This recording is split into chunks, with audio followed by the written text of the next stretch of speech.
Hi there and welcome. Delaware State Auditor Kathy McGinnis here, and I'm very excited to announce our Fraud Town Hall, and I have two special guests.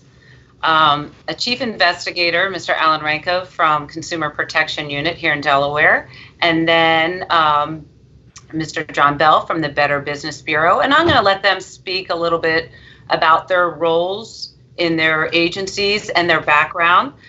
First, I'm going to talk a little bit about the State Auditor's Office. It seems that like 90% of Delawareans have no idea we have an auditor, and the few that do are not quite sure of the role.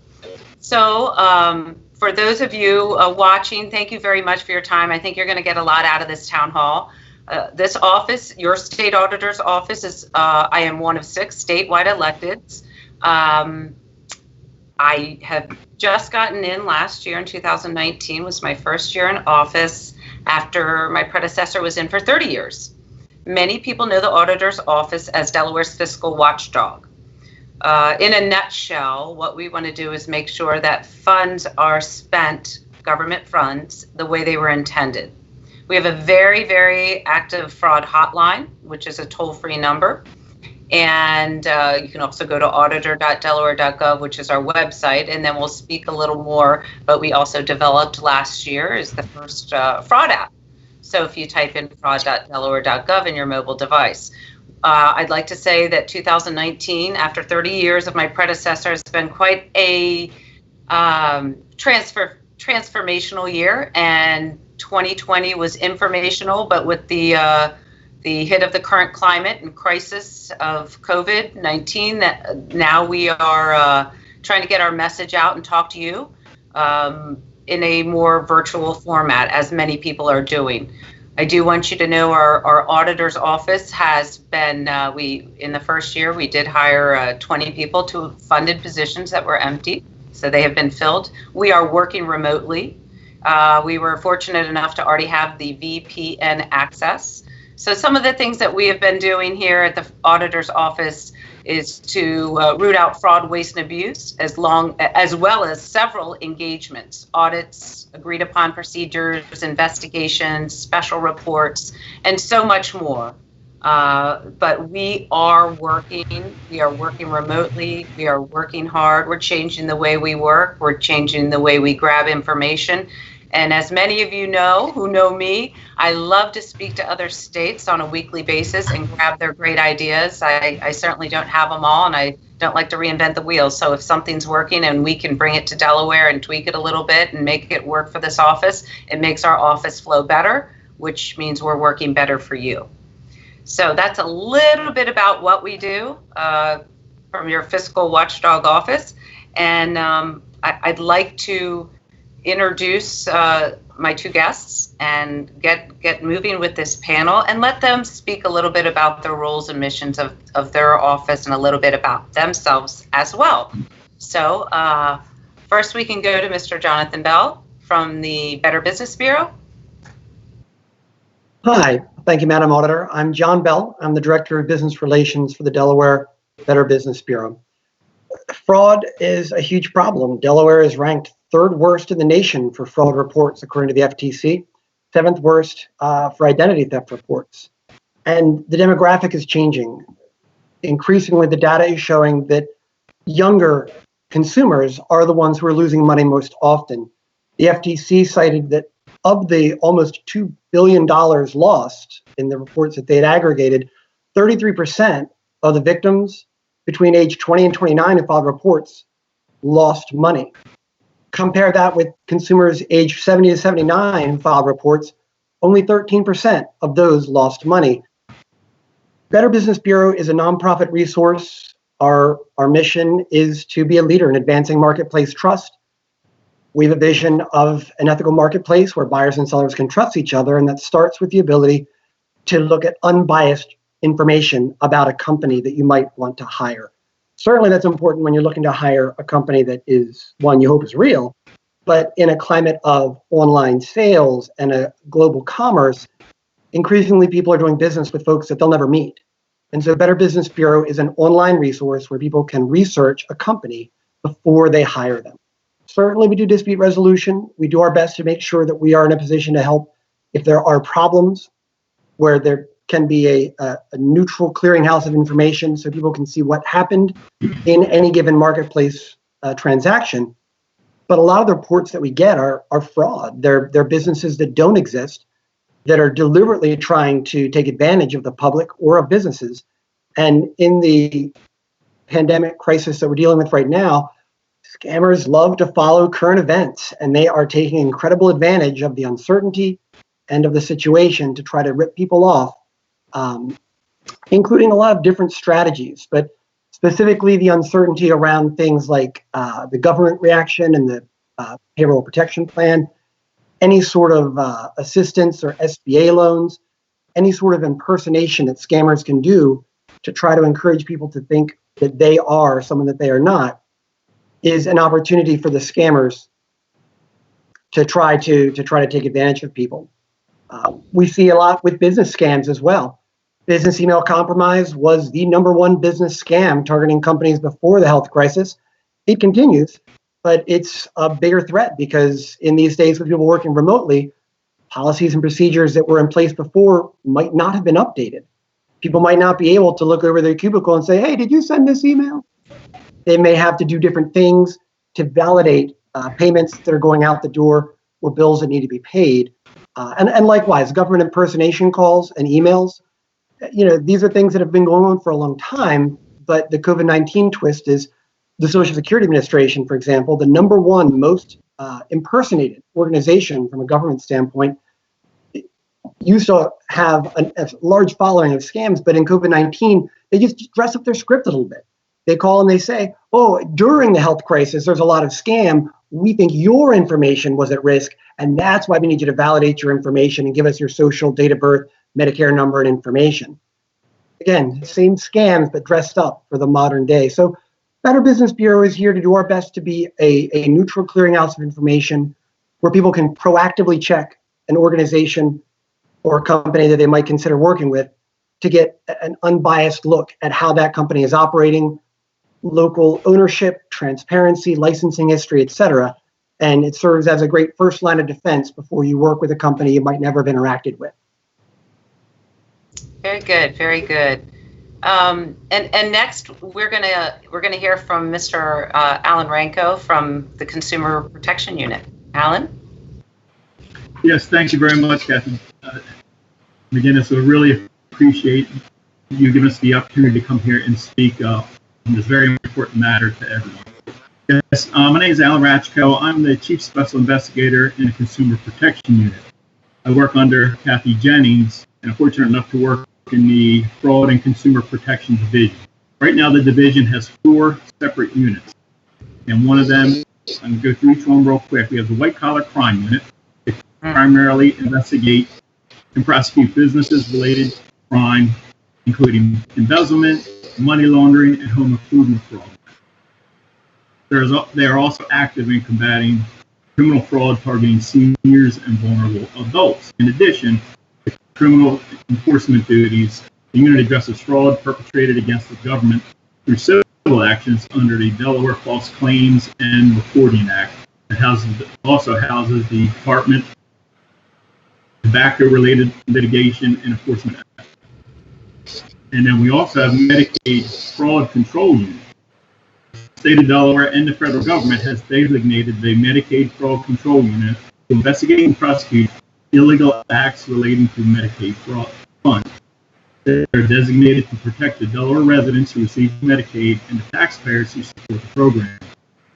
Medicaid Fraud Unit is also responsible for investigating and prosecuting patient abuse, neglect, mistreatment, or exploitation which occurs in Delaware healthcare facilities. We also have an Investor Protection Unit. They're responsible for enforcing the provisions of the Delaware Securities Act. This entails registering investment firms and professionals as well as security offerings in Delaware, reviewing and investigating complaints from investors, examining investment advisors and broker dealers, pursuing enforcement actions when a violation of the act has been uncovered. Consumer Protection Unit, which is where I am, we're responsible for enforcing the Delaware Consumer Protection Statutes to protect the general public from consumer frauds and schemes. We also participate in community outreach and consumer education events. As with all the units, we worked actively in coordinated efforts with state and federal consumer protection investigations. We're also responsible for Delaware's Identity Theft Passport program. If you are the victim of identity theft and after obtaining a police report, you are still having problems with creditors, collection agencies, or banks, you can apply for an identity theft passport. It will provide you a letter from the Attorney General and a laminated card with your picture on it stating you're the victim of identity theft, which could help you in this very stressful time. I've been here 7 years, and it's great. It's great to help people. Prior to that, I was over 26 years with the Dover Police Department, retired as a lieutenant, and just continuing in this field is great. Thank you very much. And that's fantastic to know, and that's good for people to know as well. I'm really excited. I do want to let folks know. I just my chief of staff has been grabbing questions and is going to moderate this. But we have just brought on a deputy here at the auditor's office who was with the state police and an investigator as well. So I'm really excited because that's just going to help our team. And for those out there in Delaware, you know, if we get a tip or a hotline or a complaint, we do our due diligence like other agencies do, but we also share. So if something doesn't belong here and I say, oh, this needs to, or we decide this needs to go somewhere else, we will refer it to another agency like the Attorney General's office. So it's also about working together in partnerships. Delaware's very small. It's kind of like one large community. So I'm really excited about this call, and I hope Thomas is on so he can start asking us some questions that have come in. Great. Thanks, everyone. I hope you can hear me. So we just had this first question come in, and it's to the auditor, and then Alan and John can chime in. But thanks for the great introduction. But what is your guys' role? What is your role or the agency's role been during the recent COVID-19 outbreak?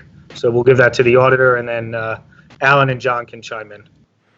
Well, right now, my role in Delaware, we're continuing to do our job, which we are, you know, hopefully rooting out fraud, waste, and abuse, and doing our engagements as well, and, you know, making sure state monies are spent the way they were intended. But during the COVID, we all know there's going to be, during any crisis or pandemic, history has told us that we're going to have more fraud. So we are still bringing things into the hotline when they come in. We keep them anonymous unless somebody wants to be recognized. And we're still vetting through those weekly on our hotline triage and taking each one seriously and referring when they need to get referred. But we've seen an uptick in calls and complaints with all of the whole gamut. Keep in mind, I'm a former small business owner. I had 2 small businesses for 16 years in Sussex, so I'm very in touch with the community there.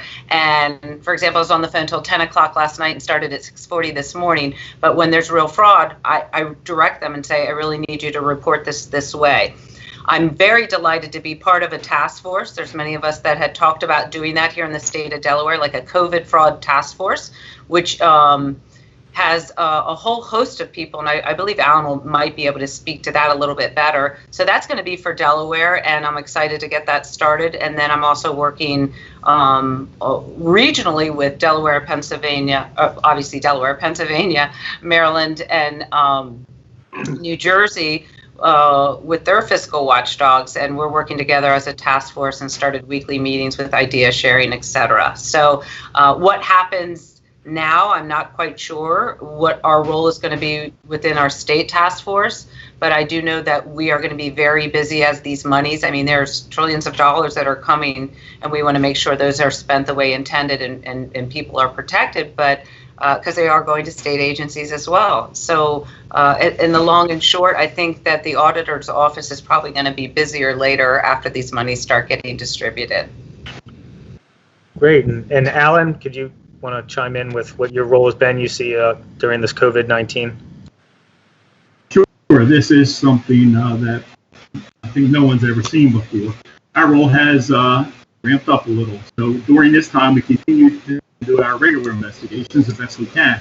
One new role since Governor John Carney declared a state of emergency is investigating price gouging. Currently, we have received over 110 calls referencing price gouging, and that's taken up quite a bit of my time and the investigators' time. But we're out there throughout the state. And we also have a Deputy Attorney General who's assigned to assist the public with landlord-tenant issues as we've never had before. So we're really out there just trying to work for the public in a totally different way and remotely. And as Kathy said, we're working with other states. You know, we're coming together, we're communicating, because everything's going on is throughout the country. So we really want to work together on this. It's across the state lines a lot of times. We all work together. Great. And John? Yeah, thank you. So the Better Business Bureau remains a research tool. While the Better Business Bureau serving Delaware has responsibility for the businesses that are headquartered here, BBB is an international organization, and so our goal is to try to make sure that we have the most accurate data and information for any sort of inquiries that might come about businesses that are being advertised or that people are going to find, especially if they're searching for providers that can work remotely or work online. We issue scam alerts about the things that we're seeing. We have an awful lot of data compiled, and we see these scams crop up pretty regularly, so we're trying to warn people in advance of the threats that are potentially targeting them. And then we also honestly continue to maintain the regular complaints and review process for the real businesses. Better Business Bureau is a dispute resolution service that helps people to see what interactions businesses are having. But during the health crisis, there are a lot of changes that these businesses are going through and how they manage their company's operation. And that can generate a lot of friction for the public. People that might have had a contract that aren't understanding why the contract is delayed when a business is scrambling to try to make sure that either it's complying with the governor's order, or that they're trying to take care of what their employees' needs might be. And sometimes that doesn't lead to them communicating as effectively with the customer as they'd like, and that leads to the customer being frustrated. They think they've been ripped off, but in that case, we try to be a level head, try to let a more rational view of things prevail.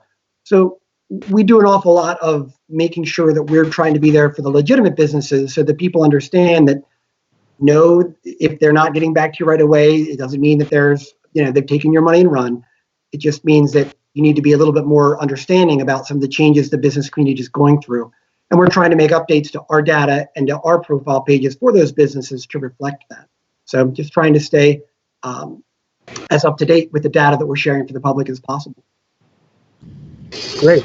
The second question is more for Alan and Auditor McGinnis here.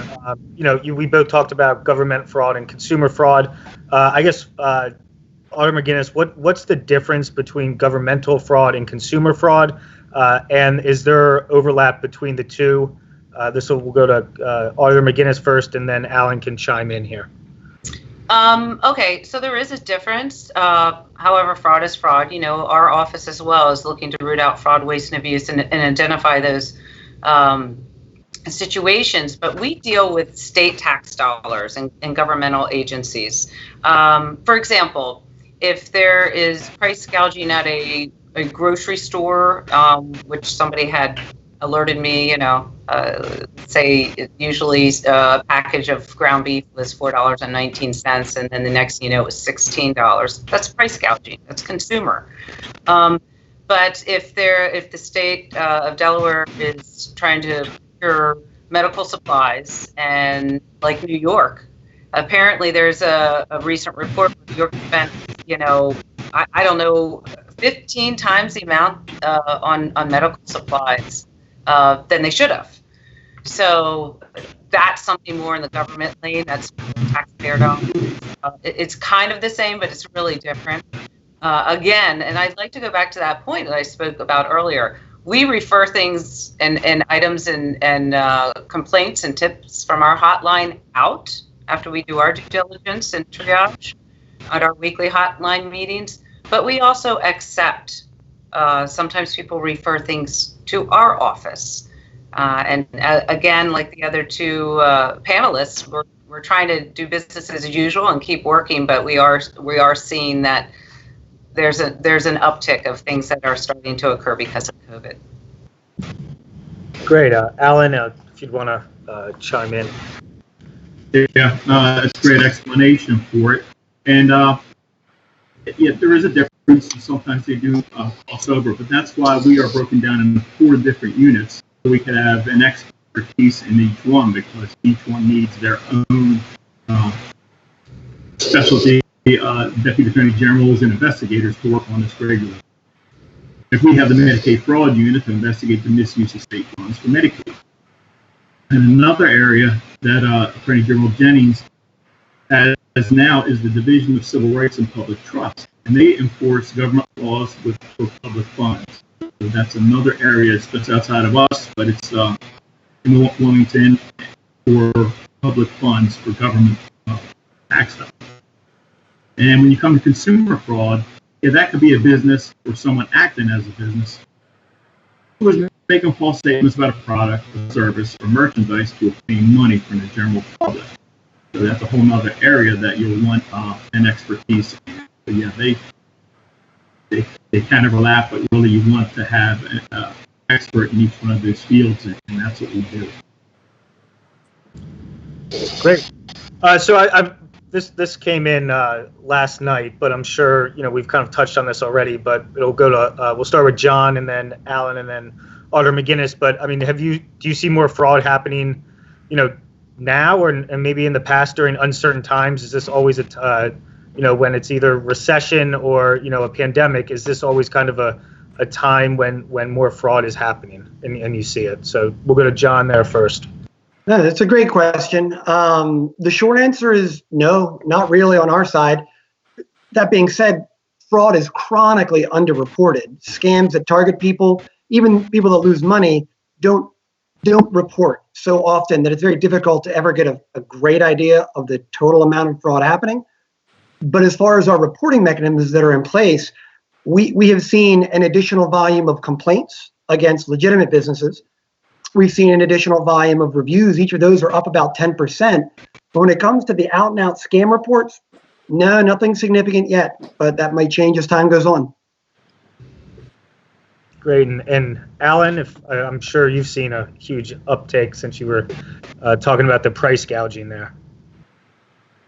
Right. And besides that, we have seen a different type of fraud. Like John said, fraud is there and it's going to stay, unfortunately. We've seen a couple of different things because now these fraudsters are playing on people's vulnerabilities and the fear of the unknown. So we've seen companies claiming to be able to disinfect a home or a business from viruses and luring people to believe that it'll stop the spread of COVID-19. There's nothing out there that is going to prevent that permanently, no matter how times you want to disinfect something. We have saw online claims of cures through a concoction of all natural ingredients. Well, it doesn't slow the same online phone scams that you get. It just adds to that, man. It doesn't. Like I say, it's just playing right now on the current fears and the unknown of people. So you really have to be careful as to what you want to believe. Everyone wants to believe that I can fix this. Somebody can fix this for me. But you're really going to have to wait for the experts to do that, and not just get a phone call about it being a miracle cure or reading it online. Great. And Auditor McGinnis? Yes, as I said earlier, a lot of times, though, it's, maybe there was a wrong code with a bank in Sussex County for the SBA, or, I believe somebody did something ahead of me that shouldn't have. So a lot of times, recently, just in regards to COVID, absolutely. My phone's ringing off the hook. I'm getting texts morning, noon, and night about things. Some of them can be diffused and directed to either an agency, a phone number, something at the eGov site. But yes, we are seeing an increase. Great. So we're going to switch a little bit and talk about the CARES Act, and we've kind of mentioned on some monies that are going to be coming in here. So since that was recently signed into law, how does this affect what governmental officials are doing, and are there fraud schemes that we have seen because of this? We'll start out with Auditor McGinnis, and then Alan, and then John can back clean up there. Well, as I said before, this is an unprecedented time, and these are uncertain times. People are scared, and what our role is to do is to be a resource, is to be relevant to the public and help them in the way that we can. And if things are coming to us that do not, necessarily happen here in our wheelhouse, we can refer them out. But in regards to some of these schemes, we have a large influx of the stimulus money coming. So absolutely, I think we're preparing for fraud, just like a bank would prepare for fraud, or any other entity that you put aside a little bit knowing that that's going to happen. Is that acceptable? No. I mean, I still think we need to try and deter as much as we can. This is going to be spent, this money is going to be spent quickly, and Delawareans deserve to know how it's going to be spent, where it's going to go, and I think the state's doing what they can. Again, and that's why I reached out to neighboring states. I wanted to have that, I call it the Northeast Corridor Task Force, is to say to different fiscal watchdogs in our neighboring states, what is your role? What are you looking to do? What are you seeing? And kind of use like an idea box or sharing, so we can know where we can be of help, where we can be relevant, and also what we should be looking out for. As far as oversight, I do know that some of the entities, or at least someone is getting together with different entities in the state. I was just on a statewide call, and they are going to see where and tracking where some of these funds need to go to help offset some of the municipalities, for example, but also where are they going to go? Where are they going to help the state? So there's a whole host of things, just to speak generically, because I don't want to really speak out of turn, because some of the things that are happening, everyone's doing their best to make sure there isn't fraud, waste, and abuse or scams, us knowing that it's going to happen. So I'll just speak specifically to the auditor's office. Again, I think on the other end, once these monies are distributed, that's where we're really going to get busy. Great. And Alan, have you seen any fraud schemes at all really come into your units there from, like, with this new with the CARES Act that was signed in? No, not yet. Not with the CARES Act, but we partnered with the federal and other state governments to try to work together to stop anything that comes in. They can get up with us, and vice versa. The Attorney General's office has always looked out for the public's best interest in times like these, or in investing time. So we're there for everybody, and we just need everybody who wants to make a complaint can go to the Attorney General's office website under any one of these units and be able to make a complaint. And that way we can follow up. The best way for us to know about this is for the public's input. They need to let us know what scams are out there, because what we have seen and heard of, especially the stimulus money, you'll get calls claiming, or an email claiming that the government has now entitled you to more government stimulus money. And to get that, you just need to send a small fee, and then you'll be able to get it, and it just snowballs like that until you spend a lot of money, or you finally stop and you lost it. So you really have to watch these robocalls that'll be coming in, and emails about money that they are fishing for, and they're trying to make themselves look like the government. So you have to be careful with that. If you click on something, an attachment on there, and you open it up, well, that could allow them to come in, and it could be ransomware. And then so you have to watch not only these new scams, but also what's already occurring out there. Great. John, anything you'd like to add on that? Just to piggyback on what Alan was saying earlier, you've got to be careful what you believe. Scammers love uncertainty, and they have their infrastructures ready to go to capitalize on an unprecedented situation like this. They just, like I mentioned earlier, they just changed their script a little bit. But yeah, right on. The advanced fee loans that we used to see for government grants or for people that were looking for debt consolidation, they've just changed their talk track. And now they're saying, oh, if you want to get that stimulus money, you need to send an advanced fee to get it. They're trying to tie it to the census. They're saying, oh, if you want your government money, you've got to do the census. And if you haven't done it yet, here's the website where you can enter your name, date of birth, social, bank account number. And it's a scam website. So they're just preying on people's uncertainty, trying to get people to believe that they are the organization that they're impersonating. So, with any sort of large law or, windfall of government money, business or consumer, you've got to be incredibly, incredibly skeptical about people that contact you unsolicited, telling you that there's things you need to do to get this money. Great. So this question that came in from someone that owns a small business, and we'll have Arthur McGinnis start, and then John, and then Alan. What are some fraud internal controls that can be implemented to my small business to prevent fraud? Okay. So as I've said earlier, I did own and operate 2 small businesses, which is right now, to those, if any small businesses are watching, you're on my heart and mind 24/7 right now with what's going on, especially being from Sussex County, Eastern Sussex, with the the current climate. It's very, very difficult. And I'm also a certified fraud examiner, as almost everyone in this office is as well. But we believe that getting the information out to the small businesses and anti-fraud controls have been helpful. We did a lot of outreach, again, towards the end of 2019 and the beginning of 2020 until this crisis came. But there's certain things that you can do, separation of job duties, have a great policy and procedure that's talked about, discussed, updated, making sure people are aware of them. Rotate sensitive jobs if you can do that.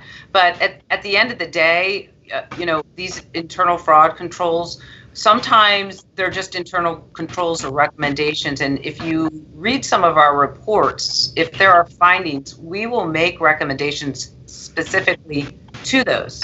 It may not necessarily be a business, but it's an operation that could be like a business depending on what the entity is. So there's little things that you can do there that can help and ward off internal fraud. The other thing is, right now it's kind of challenging because we are working remotely. For example, our agency is, so we have folks tracking their time maybe on a spreadsheet or in a certain software, but again, it's a little more challenging. And as those of you who are still working know that now we all know how to Zoom meeting or Skype or if you're with the state, the Cisco one, the WebEx. So there are opportunities to implement these. It's just a little more challenging right now with a small business to prevent fraud or an agency or entity. Because of the distance, because of being remote, you can't, yell across the hallway or go find someone immediately. You have to either reach out to them by text or email or Skype or whatever your relationship is with that person and how you communicate. So they're there. These internal controls are there. They're available. Again, we're a resource if anybody ever wants to see how we track. Last year we had brought in a firm that never had done business with the state auditor's office in the past, and I actually had them audit this office. And one of the things was look at internal controls and benchmarks from other states and pretty much rate us and then tell me what I need to fix, address, or resolve, which we're finishing up now. So and we put ours out there for transparency and accountability, which is actually on our website. So you can see what I'm being held accountable to for the public. But some of these things sometimes we can get a recommendation for an internal control, and that could be great across an entire, agency or similar agencies or entities. So, pretty much having your guidelines spelled out and your policy and your procedures and the separation of duties and things as such, I think are the best way to manage and use your technology if you have that available, internal fraud. Great. John? I mean, I think the auditor said a lot of great points about that. It really comes down to updating your internal controls, especially in a work at home environment. VPN access and making sure that your employees know how to do it. Educating your employees has always been important when trying to prevent fraud and scams. But even now, I'd say it's even more important to make sure that people understand how to use that technology, especially if you have employees that are a little bit uncomfortable with it or don't have a whole lot of experience with it. That's a conversation that really should be had by small businesses with their employees, and not just once, but on a regular basis. And then I guess the final point I'll make is that, and this is always good advice, but a business should really take a careful inventory of what information it has that could be of interest to a fraud or a scammer, and who has access to making payments or to controlling some of the purse strings. Taking an inventory and an internal look at what data your business has that could be of interest to scammers, that's always good advice, and I think it's especially important to have attention paid to it now.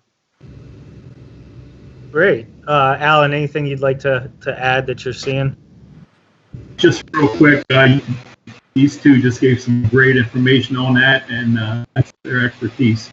One thing that we've seen and heard about is, especially now working remotely, everything's off a computer. When you get emails, you got someone, even if it acts like it's from the top, or a president or someone at the top of the business, the small business, could be several people, 10 people. Someone gets up with someone who's a bookkeeper. Hey, I need to change money to this account. I need you to send it to this account. And they could have spoofed that email. They need to make sure there needs to be phone calls made of the phone numbers that they have to these people before any money is transferred to any other account. I mean, there's companies, big companies out there that have lost millions of dollars to this type of scam. With everybody working at home, it seems like that could definitely ramp up. So be very careful on the emails that you get, even if you think they're internal. Great. So another question I have here. We kind of touched a little bit on it when you guys introduced, but I guess Auditor McGinnis, or this will start with you and then to Alan. Is there a mechanism in place to anonymously report fraud? If you are reporting to the auditor's office, you can go onto auditor.delaware.gov, which is a website, and there's a area there for you to fill it out. We also have the 1-800-55-FRAUD. We do log everything in. We categorize it. We discuss it. We triage. It's either open, closed, pending. So we have an entire process that I implemented last year to build on. They've been doing this for decades, but this was just to change it up a little bit and look what other states were doing. If somebody calls our regular number, we will put them through to someone on the hotline team who's worked on this, who understands what questions to ask, etc. And then, we developed a fraud app for your mobile device. It's pretty simple to use, 5 swipes, and we've tried to promote that as well. And that is fraud.delaware.gov on your mobile device, and a little icon will pop up and you can save it. And it's great because you don't have to pay for it and you don't have to update it. But what I do track is where and how is this fraud coming in? Believe it or not, in the past 2 years, the majority of fraud in this office was from Sussex County. That was reported. But I like to know, is it coming in from a phone call? Is it coming in, from regular mail? We still get regular mail. Someone will, write you a letter and report something. So we wanted to make sure with this mobile device, because everybody's on their phone, and we've seen an uptick there, that people, have that opportunity, because a lot of times we see something and we don't say something, or we see something and we say, when I walk to the car, I'm going to call and report that. And it just doesn't happen. We get busy, we get sidetracked, things are moving so fast. So there's an opportunity there. Believe it or not, we've had people knock on our door as well. I don't recommend that, because you never know who's working on what project, especially nowadays. Please don't do that. But you never know who's available and who's not, and we will get back to you, and we will contact you, and we will, assign a team as well. I'm very excited. Again, my new deputy is with the state police and an investigator, so it's really going to help us. But those are the ways to do it. So in any manner, you can get up with us. And again, if things come to us that don't belong here, we will get them to the right agency or entity so they can handle that as well. Great. And Alan, I know you have some information for people right out there to how they can report. Correct.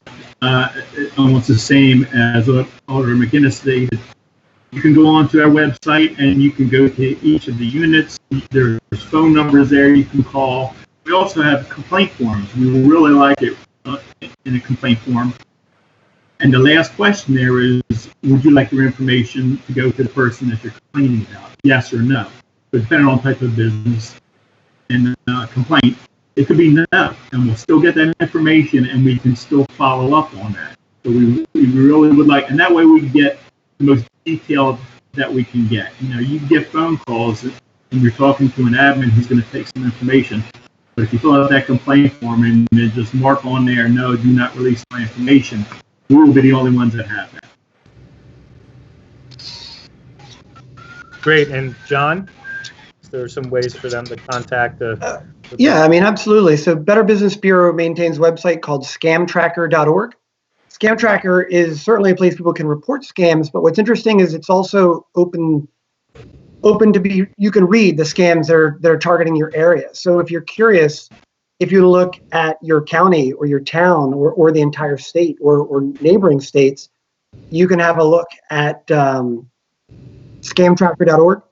It gives you the ability to go ahead and search and read what other consumers have reported to BBB as to what targets them and what scams that they have been victimized by. So that would be our advice, is to have a look there to see what's happening locally. Great. Got about 2 more questions here, then we'll put it to end. Can I interrupt really quickly? Yes. Alan had mentioned one of his units that was, I don't know if it was old or new, but I'd like him to repeat what that unit is, or contact for that unit in regards to emails and frauds, because I think that's really prevalent right now, that a lot of people are working remotely and things are being done by the computer. Alan, could you share that again, or where someone would go in regards to those kind of phishing and email fraud? Is that directly to you, to your unit? Yes, that will go to the Consumer Protection Unit. Okay. Anything dealing with scams like that, we'll be the first ones to take a look at that and see where it needs to go. Great. Thank you.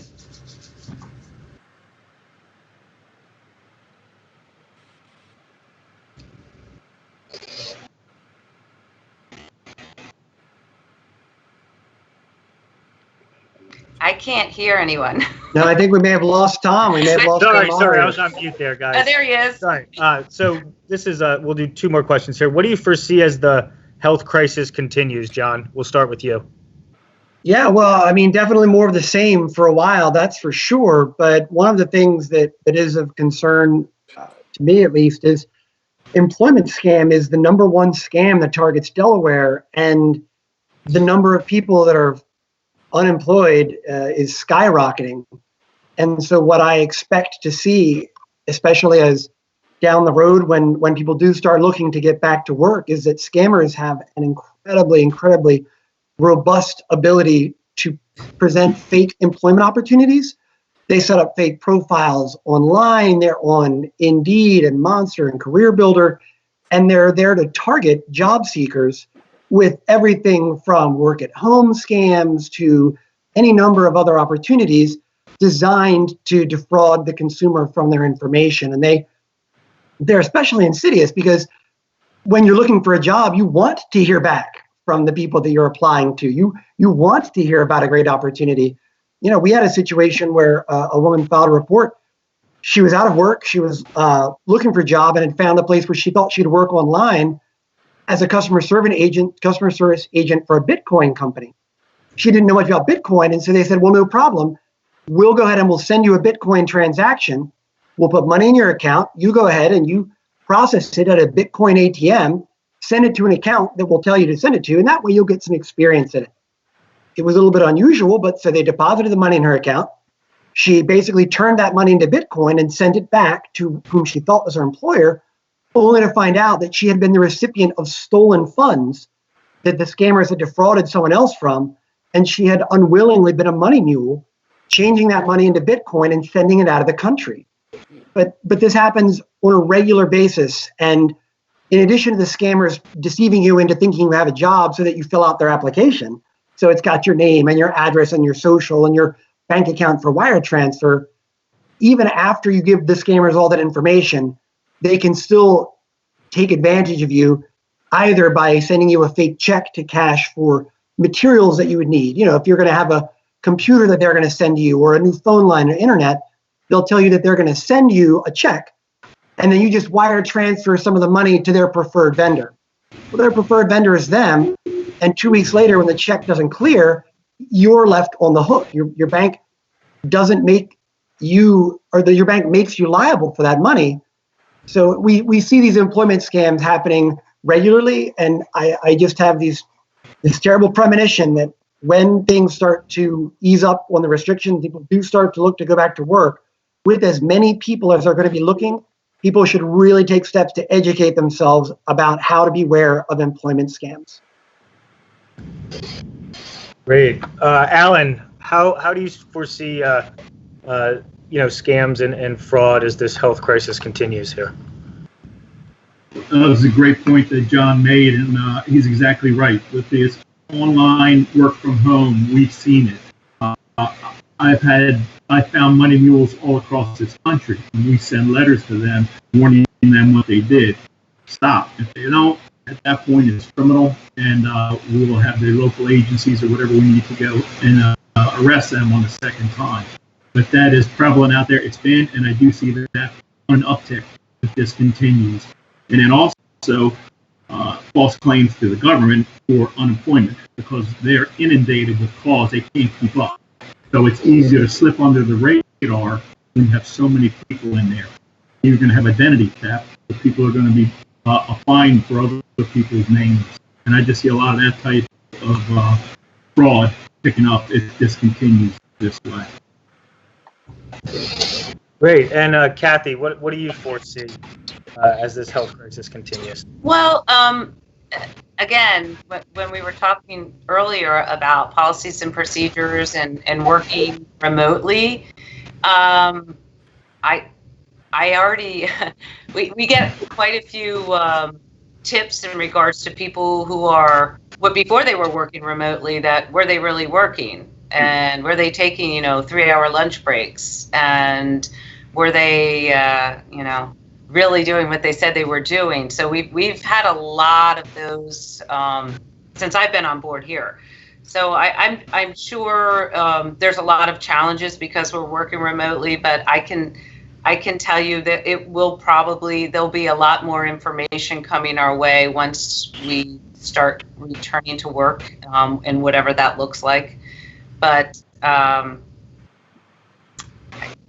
unfortunately, there's going to be fraud, waste, and abuse. There was before this crisis. There's going to be more during the crisis, and there's going to be a lot after, for the reasons that Alan and John mentioned, for the millions of stimulus dollars, and for the such unprecedented high number of unemployment, and because of the scams that they're both directly involved with. So I say it's more of the same here, but again, I take that state government slant, where it's more towards the state dollars. I'm just hopeful that people are aware that they've got a great Delaware Better Business Bureau and a great consumer protection unit that's watching out, and an auditor's office that wants to work with them. So we want to make sure that there's less fraud, waste, and abuse, if possible, because we want to make sure there's funds there for the things that we care about and that we truly do need.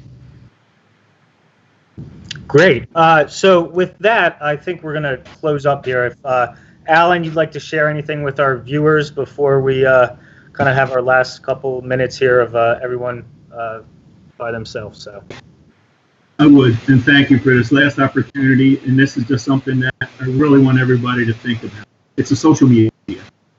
Facebook. Recently, someone on there started a request for everyone to post your senior, your yearbook senior picture. And people are putting that on there.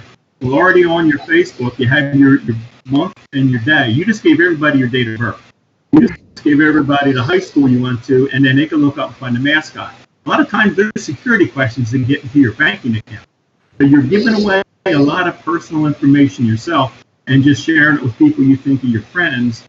And if you don't have a lot of controls on your Facebook, people can get in there and they will get in there and they'll find out everything about you because you decided you wanted to share that with everybody because you thought it made everybody feel good. So you really have to be careful with your own identity, even on these social medias.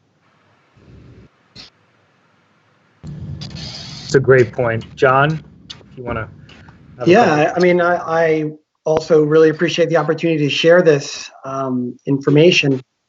Watch out for the red flags. You know, a lot of what scammers do, a lot of the fraud that's out there, the mechanism might change, but some of the red flags are going to be the same.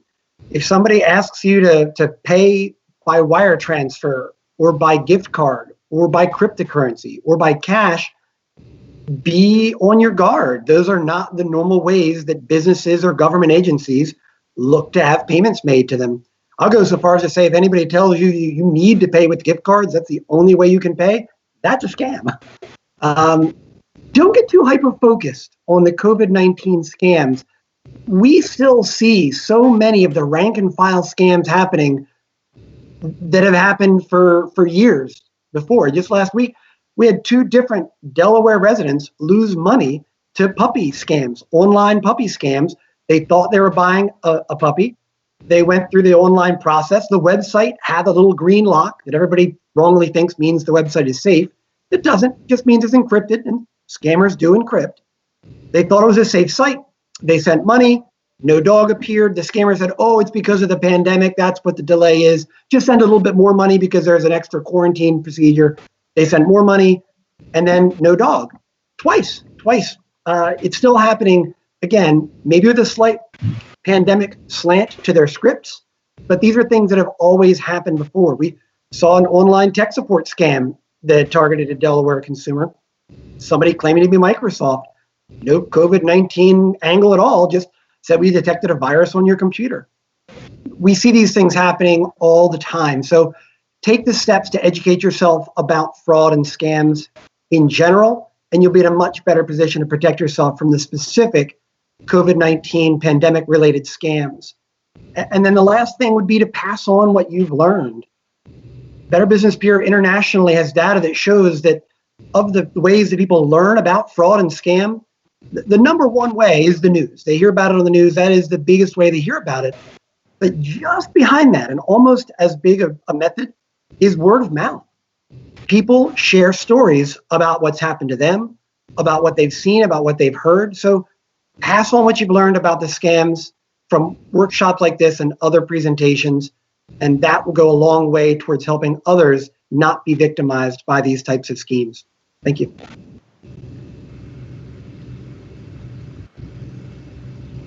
Great. Kathy, would you want to finish up? Yes, I mean, those were amazing points, and I'm glad they were, there was a social media slant to that, because we're all on social media a lot more than maybe before because we have that opportunity in some different schedules. But one of the things that was just brought up that I believe John just said is, sharing that information. This is the best thing we can do is collaboration and information. Education lets the consumer, lets the government worker, lets the public know what's going on. That just made me think of somebody who sent a message, and I know they messaged everybody and said, don't click on whatever, I've been hacked, or maybe there was an email coming out or whatever, but they sent it through Messenger, through Facebook. So that was a way of them alerting everyone to beware. So these are really valuable tools of paying attention. I'm grateful to be able to have this panel and talk a little bit about our office, but also share these great, fantastic resources here in Delaware. And I'm hoping people are going to take this and share this this town hall as well with their friends and family, because it's always about see something, say something. I've tried to do this outreach about this office so much to let people know that, you know, we're a resource, we're here, a little bit about what we do, but I'm very excited to be able to partner here with the Better Business Bureau and the AG's Consumer Protection Unit. This is a big deal. These are legitimate, well-oiled machines that are here to help Delawareans. So I'm just thrilled and honored to be a part of this, and glad it all came together.